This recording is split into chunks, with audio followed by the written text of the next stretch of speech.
හයි ළමයි ඒ සතියේ ලංකාවේ ලොකු ගංවතුර නායම් වගේ දේවල් ඇති වුණානේ. අන්නේ සතියේ අපි මොනවද කරේ අපිට පුළුවන් විදියට කියලා මේ බ්ලොග් එකේ බලමු. අපි මිනිස්සුන්ට අත්‍යවශ්‍ය කරන බඩු ටිකක් අරගෙන මුලින්ම මාරිගම යූත් එකට එතනදී ඔයාලා හැමෝම දන්න ඩිලාන් අයියවයි ත්‍රිපෝෂ පැමිලියගේ අයියවයි හම්බ වුණා. එයාලා කිව්වා අපිට පහළට ඇවිත් බලන්න කියලා. ඉතින් අපි මේ පහළට ගියා මේ පොටික බලන්න. මේ බලන්න ඊට පස්සේ අපිට උනදේ ගොඩක් පුංචි ළමයි අවතන් වෙලා හිටපු හින්දා අපි හිතුවා එයාලට ඩයපර්ස් එතකොට සෙරලැක් වගේ දේවල් දෙන්න. එතනදී අපි ගත්ත බඩු වාහනේට දාන්න ඇත්තටම ඊට මදි වුණා. ඊට පස්සේ පැක් වෙලා තමයි අපි ගියේ.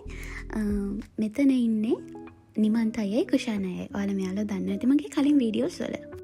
අපි මේ බඩු ටිකත් අරගෙන ගියේ ගම්පහ ශ්‍රී බිම්බාරාම විහාරයට. අපි මේ බඩු ගෙනihin දෙද්දී ගොඩක් වෙලාවට රැට තමයි ගෙනihin දුන්නේ. ඒකට හේතුව ට්‍රැෆික්. රෑවෙද්දි ට්‍රැෆික් එක අඩු වෙන හින්දා පොඩි වෙලාවකින් වැඩි තැන් ප්‍රමාණයක් කවර් කරගන්න අපිට පුළුවන් වුණා. අපි මේ ටික පන්සලෙන් දාලා ඊළඟට ගියේ කාලි අයව හම්බෙන්න. මේ වෙද්දි අපේ ස්ටාෆ් එකේ ළමයි ඩ්‍රයි ෆුඩ් ලැස් දෙකන ගමන් තමයි හිටියේ.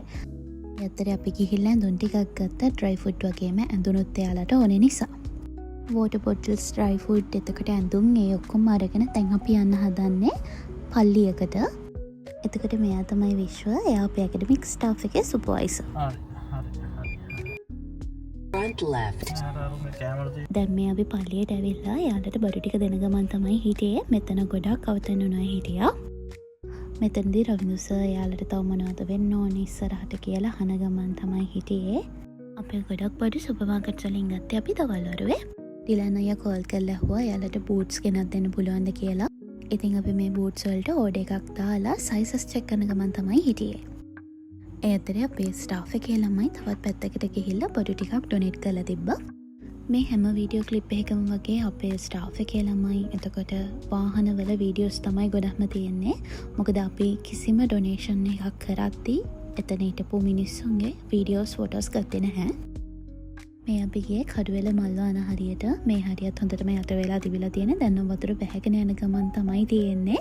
ඒ ගම්වල කතිය හිමීට රිකවර් වෙන ගමන් තමයි හිටියේ. සුපර් මාකට්ස් ගොඩකට ගියා. හැම එකකම වගේ බඩු ඉවර වෙලා තිබ්බේ. අපිට අවශ්‍ය ප්‍රමාණයෙන් බඩු ගන්න බැරි වුණා. ඒ අතරේ අපි බූට්ස් ටිකත් කලෙක්ට් කරගෙන ආපහු සුපර් මාකට් එකකට අපි ගියා. කඩුවෙල සම්පූර්ණයෙන්ම ගම් වතුරෙන් යට වුණු ගමක් තිබ්බා. ඒ ගමට බඩු දෙන්න පුළුවන් උනේ හයිවේ එකෙන් විතරයි. ඉතින් අපි හයිවේ එකේ ගිහිල්ලා මේ කට්ටියට බඩු ටික දෙන ගමන් ඉන්නේ. පස්සේ අපි ගත්ත බූට්ස් ටික යූත් එකට දෙන්න ගියා.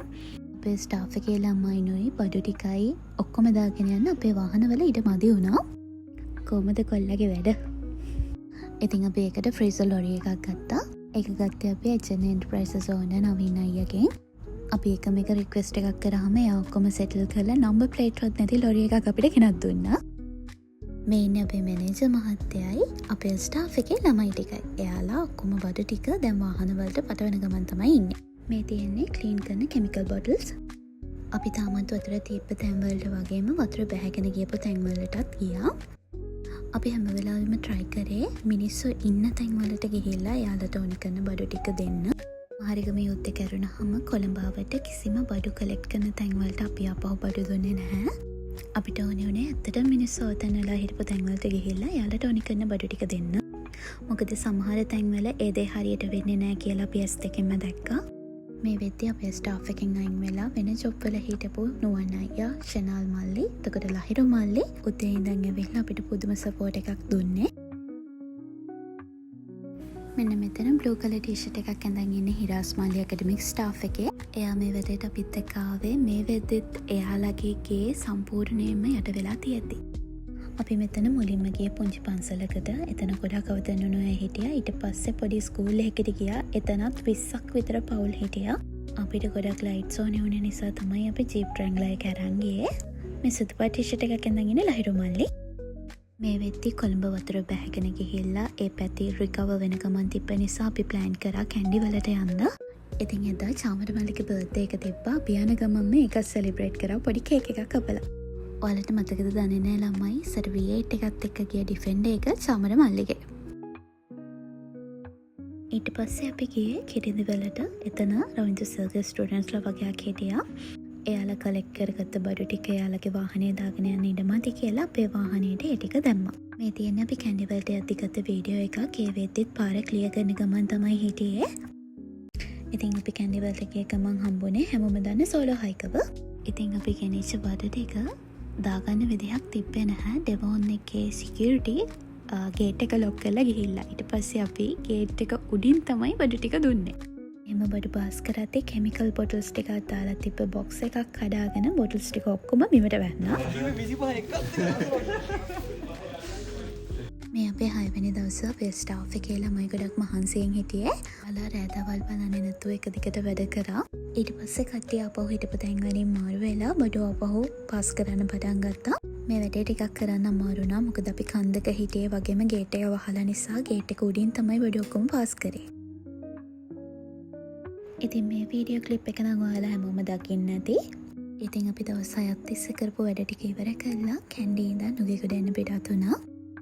මේ තියෙන්නේ බස් කන්දක් ඇවිල්ලා සම්පූර්ණයෙන්ම ගෙවල් දෙකක් වෙනස් වුණ තැනක්. කඳු ගොඩක් පාරට කඩා වැල්ලා තිබ්බ වගේම පාරෙත් සමහර තැන් වලින් නාය ගිහිල්ලා පාර කැඩිලා තිබ්බ තැන් තිබ්බා. තමන්ගේ ගෙවල් ගම් අතරින් යට වෙලා තියෙද්දී නාය ගිහින් තියෙද්දී අපේ සපෝට් එකට ආපු ඇකඩමික් ස්ටාෆ් එකට නන් ඇකඩමික් ස්ටාෆ් එකට වගේම අපේ ස්ටාෆ් එකෙන් මේ වෙද්දී අයින් වෙලා හිටපු හැමෝටම thank you. ඉතින් මම මෙතනින් බ්ලොග් එක ඉවර කරනවා. කමෙන්ට් එකක් දාගෙන යන ළමයි බයි.